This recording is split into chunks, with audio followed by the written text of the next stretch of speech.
Our journey now heads south through the Bavarian landscape towards the foothills of the Alps, the great mountain range that acts as the border with Austria and Switzerland. And lying close to the border on the north side of the river Lech is the old town of Füssen. It was the Romans who founded the town here, as it was on a main road through the mountains to Italy, and they needed a base for soldiers in order to guard the route. The town's landmark is the castle, which overlooks the town and is one of the area's best preserved late Gothic buildings. The town itself is full of medieval houses, and the centre remains remarkably untouched. Füssen has become a popular place to stay when exploring the beautiful mountain landscape, as well as two remarkable castles.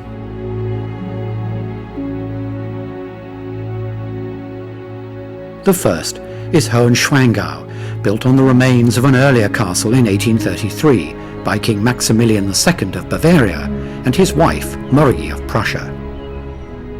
The Queen particularly enjoyed walking in the mountains and often took her two sons, Otto and Ludwig, with her.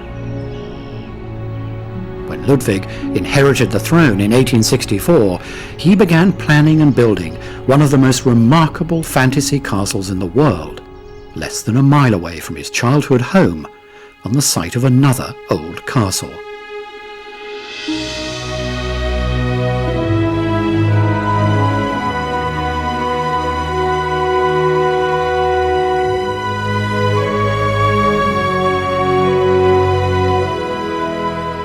This is Neuschwanstein Castle, designed as a personal refuge for King Ludwig, who gradually became more and more reclusive.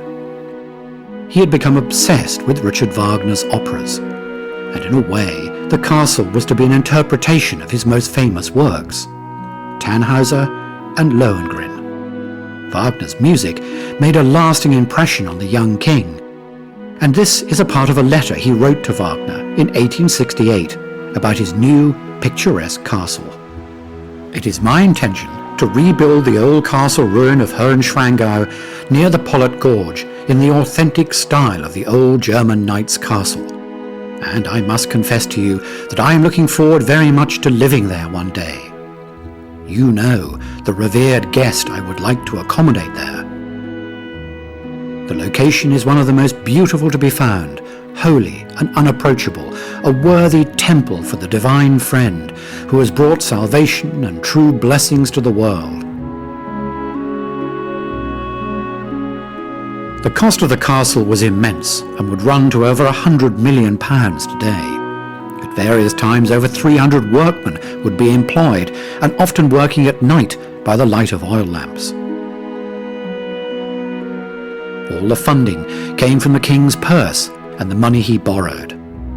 Costs inevitably escalated, and by the end the castle had cost twice the original budget. One of the reasons for siting the castle here may well have been the view he got from the bridge his mother had built to span the gorge. She loved walking in this landscape, and it must have had a powerful effect on young Ludwig. Sadly, he only spent 172 days in his fantasy castle, because Ludwig was finally declared mentally unstable and died aged only 41 in 1886. He was later to be known, perhaps unkindly, as Mad King Ludwig, but he left behind one of the most remarkable fairy tale castles ever built, and the inspiration for Sleeping Beauty's castle in Disneyland.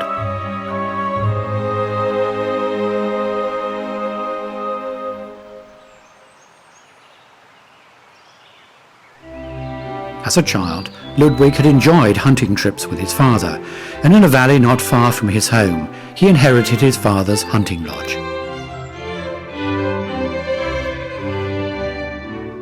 With his obsession for grandiose building projects, he eventually tore it down and built the Linderhof Palace, but this time in a more classical French style, which looked back to his idol, Louis XIV, the Sun King of France.